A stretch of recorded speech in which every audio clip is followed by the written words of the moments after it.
Objectif Plancton qui a été initié par Océanopolis. Port-Louis, samedi 14 juin, 9h30. Au bout du quai, les équipages d'une quinzaine de bateaux se sont rassemblés pour une dernière mise au point. C'est aujourd'hui l'avant-première de l'opération Objectif Plancton, une action de science participative sur la rade de l'Orient, soutenue localement par l'Observatoire du Plancton de Port-Louis.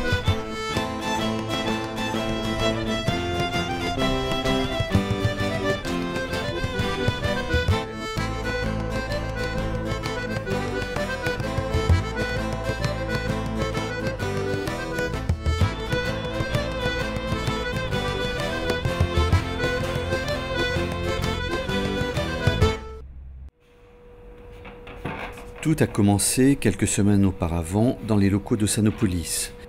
Jean-Marc et quelques plaisanciers brestois s'activent autour d'objets étranges. On est quand même sacrément inventif. Le challenge, fabriquer des outils de mesure qui soient simples à mettre en œuvre, mais qui permettent de collecter des données pouvant être utilisées dans le cadre de programmes scientifiques. Le tube permettra de prélever un échantillon d'eau à 2 mètres de profondeur. Le disque de Secchi servira à mesurer la turbidité. Un filet à plancton viendra compléter le dispositif.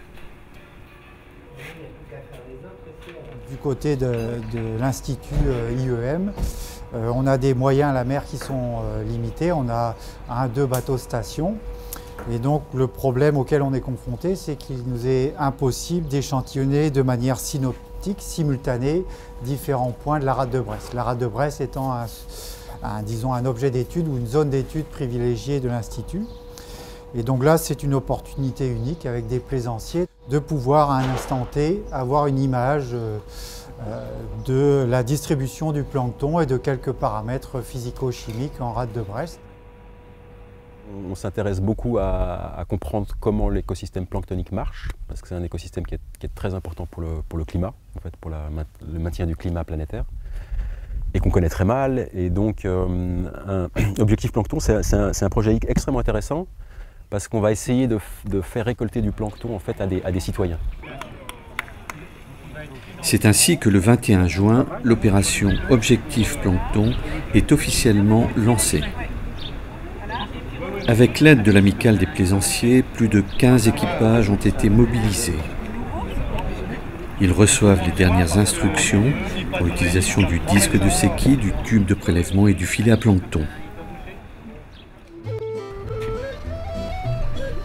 Des étudiants brestois se sont associés à l'opération pour venir prêter main forte aux plaisanciers.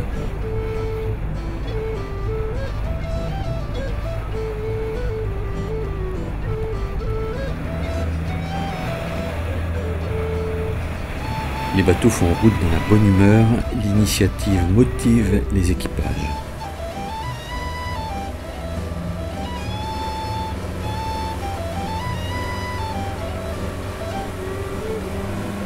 Chaque participant se rend sur le point de prélèvement qui lui a été attribué. 12h53. Le top prélèvement est lancé depuis la recouvrance, porte-drapeau de l'opération Objectif Plancton. De la recouvrance pour tous les bateaux de l'opération Objectif Plancton. Attention, top départ pour les prélèvements.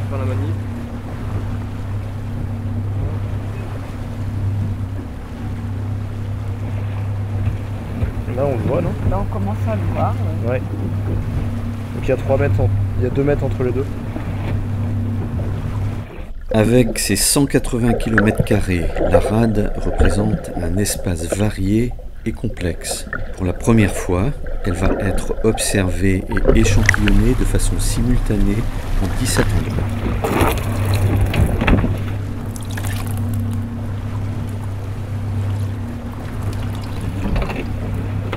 Tiens, je tiens. Ah non, c'est bon, reste là, t'en prie.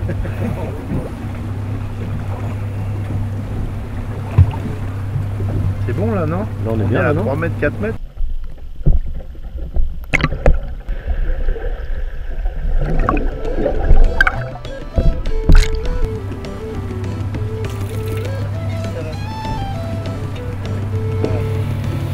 Sous le soleil, la rade de Brest prend des allures de Malibu. Les plus rapides n'hésitent pas à mettre les gaz. Il ne s'agit pas de s'affronter dans une course de vitesse, mais bien de ramener les prélèvements au plus vite à Ossanopolis pour qu'ils soient traités dans des conditions optimum.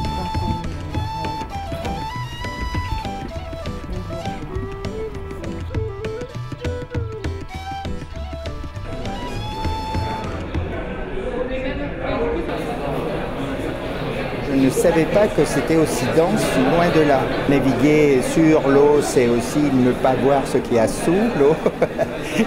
Et donc, c'est une véritable découverte. Après, on se demande si on ira encore se baigner parmi tout ce monde-là.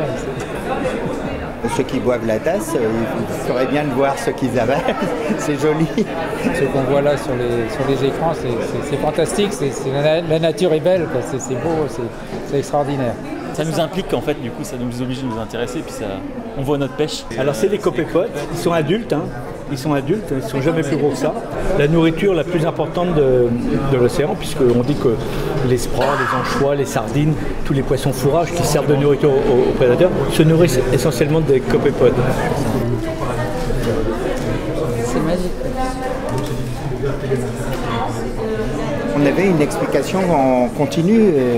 Et je trouve que c'est très enrichissant parce que le dosage de l'approche est quasiment individualisé vu le petit nombre de personnes de l'équipage. On a embarqué 2 jeunes filles de l'IUMM, donc une qui est spécialiste du plancton, l'autre qui est spécialiste des grands fonds, abyssaux là, et elles sont rayonnantes, elles adorent ce qu'elles font, elles n'ont pas choisi ça pour gagner de l'argent, elles savent qu'elles auront du mal, que ce ne sera pas facile, mais elles sont passionnées et ça nous rend le contact encore plus passionnant. C'était très sympa, ils nous ont expliqué vite fait, ils nous ont laissé faire parce qu'ils ont vu qu'on était trop motivés.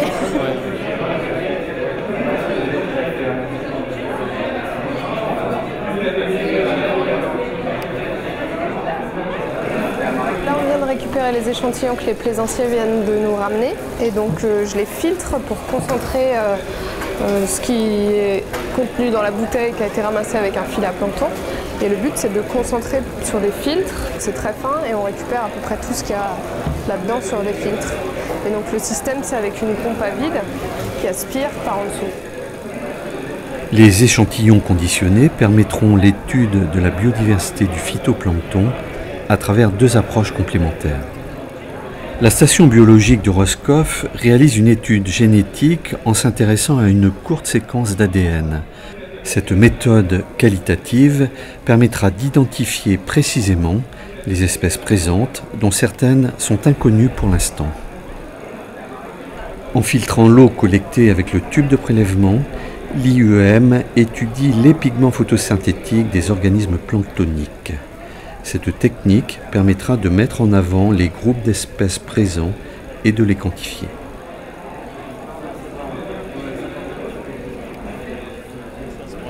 C'est vrai qu'on ne savait pas que le plancton c'était si important. Là on est fan maintenant du plancton. C'était réellement intéressant et on se projetait déjà dans le calendrier en attendant septembre avec de la patience pour voir un peu ce que ça va donner. Ah oui, moi je suis partant, même septembre, cet hiver, pas de problème, le bateau sera à votre disposition. C'est vraiment passionné et passionnant. Si c'est pour sauver les planctons, là on est là. Non, vraiment. C'était très sympa l'expérience et à refaire. Ouais. Et à recommander aussi.